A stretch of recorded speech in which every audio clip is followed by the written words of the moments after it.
Good morning. आज सकाळी ना मस्त असा इडली सांबारचा बेत होता आणि त्यामुळेच ना मी आदल्या दिवशी ना मस्त असं डाळ आणि तांदूळ भिजू घातलेलं होतं आणि त्याचं जे बॅटर होतं ना ते इतकं छान फर्मेंट झालेलं होतं ना, तुम्ही पाहू शकता. त्यानंतर मी लगेच इडलीचा कुकर लावला आणि इडली असल्यावरती दिवसभर वेगळा स्वयंपाक करायची गरज काही लागत नाही. तुम्ही पण माझ्याशी रिलेट करू शकत असाल. आणि आमच्याकडे फारशी ना इडली काही बनत नाही, कारण प्रथाला इडली खायला आवडत नाही, तिला फक्त पेपर डोसा खायला आवडतो. त्यामुळे खूप दिवसानंतर ना आज आमचा इडलीचा बेत होणार होता. मऊ आणि खूप छान अशा लुसलुशीत इडल्या बनवून रेडी झालेल्या होत्या.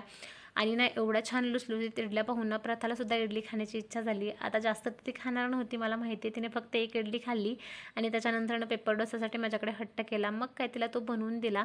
आणि त्यानंतर ना दुपारच्या वेळी ना खूप जोराचा पाऊस चालू झाला होता. 2-3 दिवस छान ऊन पडलेलं, पण आता ना पुन्हा कंटिन्यू पाऊस चालू झालेला आहे.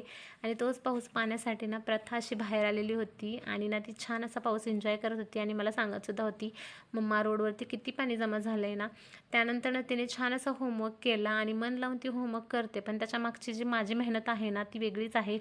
त्यानंतर संध्याकाळच्या वेळी तिच्या बेस्ट फ्रेंडचा बर्थडे होता, तिकडेच आम्हाला जायचं होतं. आम्ही छान असं रेडी झालो. प्रथा तो खूप गोड दिसत होती.